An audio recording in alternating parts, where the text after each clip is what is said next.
सद्गुरुदेव भगवान के बारे में जितना मैं आपको बताना चाहूँ उतना ही कम है।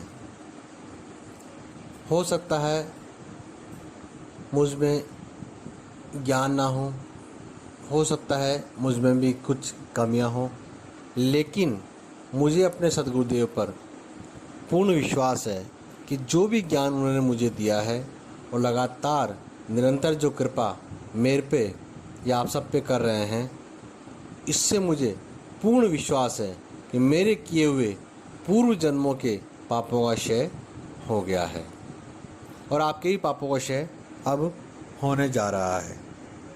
सद्गुरुदेव भगवान ने एक बार पारद शिवलिंग के बारे में कुछ बातें हमें बताई थी और कहा था कि पारद शिवलिंग संसार का एक अद्वितीय और देवताओं की तरफ से मनुष्य को मिला हुआ वरदान है।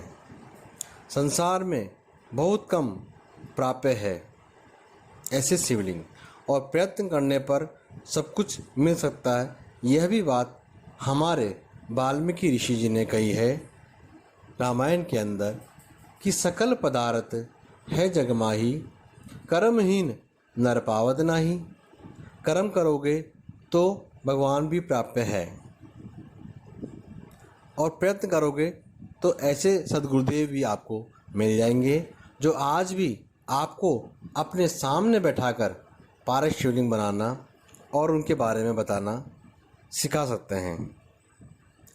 लेकिन मंत्र सिद्ध प्राण प्रतिष्ठा युक्त रस सिद्ध पारे से निर्मित पारद शिवलिंग का प्राप्त होना ही अपने आप में सौभाग्य का सूचक सद्गुरुदेव बताते हैं। इसके दर्शन से पूर्व जन्म के पाप नष्ट हो जाते हैं और सौभाग्य का उदय होने अपने आप लगता है। सामान्यतः पारद का शोधन अत्यंत ही कठिन कार्य है और इसे ठोस बनाने के लिए मूर्छित, खेचरित, किलित, शंभो, विजित, शोधित जैसी कठिन प्रक्रियाओं में से हमको गुजरना ही पड़ता है। तब जाकर कहीं पारा ठोस आकार ग्रहण करता है और उससे शिवलिंग का निर्माण हम कर पाते हैं। शिवलिंग निर्माण के बाद कई मांत्रिक क्रियाओं से गुजरने पर ही पारद शिवलिंग रस सिद्ध एवं चैतन्य हो पाता है, जिससे वह पूर्ण सक्षम एवं प्रभावयुक्त बनाता है। इसलिए तो कहा गया है कि जिसके घर में पारद शिवलिंग होता है वह घर तो अपने आप में ही स्वर्ग जैसा प्रतीत होता है। वहाँ पर कई पीढ़ियों तक लक्ष्मी का स्थायी निवास, रिद्धि सिद्धि का स्थायी निवास स्थापित हो ही जाता है।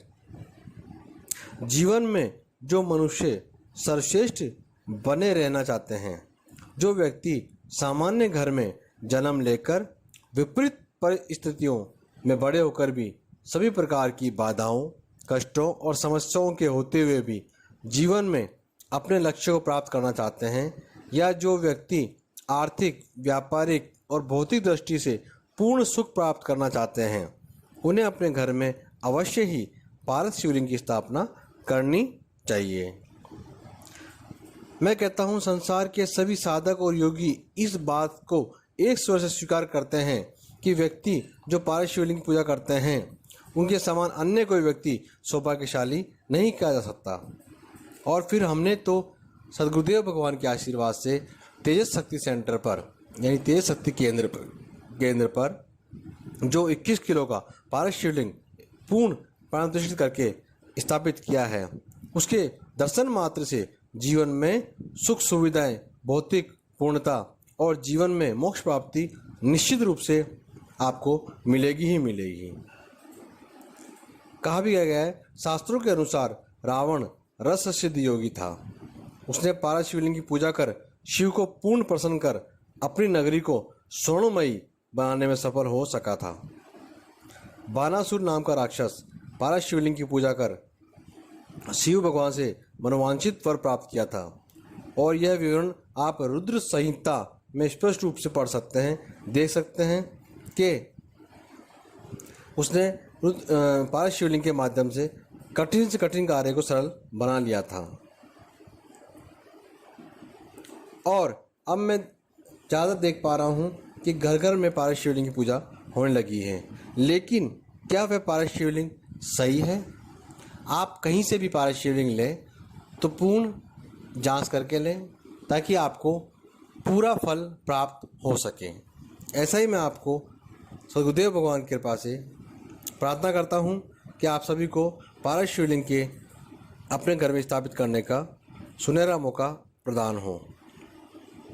सर्वदर्शन संग्रह एक पुस्तक है, उसमें बताया गया है कि भगवान शंकर स्वयं भगवती से कहते हैं कि पारस को ठोस कर लिंगाकार स्वरूप देकर जो पूजन करता है उसे जीवन में मृत्यु भय व्याप्त नहीं होता और किसी भी हालत में उसे घर में दरिद्रता नहीं आती। ऐसे ही योग शिखा उपनिषद में भी कहा गया है, रस रतन समुच्चय में कहा गया है, रसावण तंत्र में भी कहा गया है, और ये भी कहा गया है कि विभूषित पारस शिवलिंग की अगर स्थापना घर में हो जाए तो उसके आने वाली कई पीढ़ियों को पुण्य प्राप्त होता ही होता है।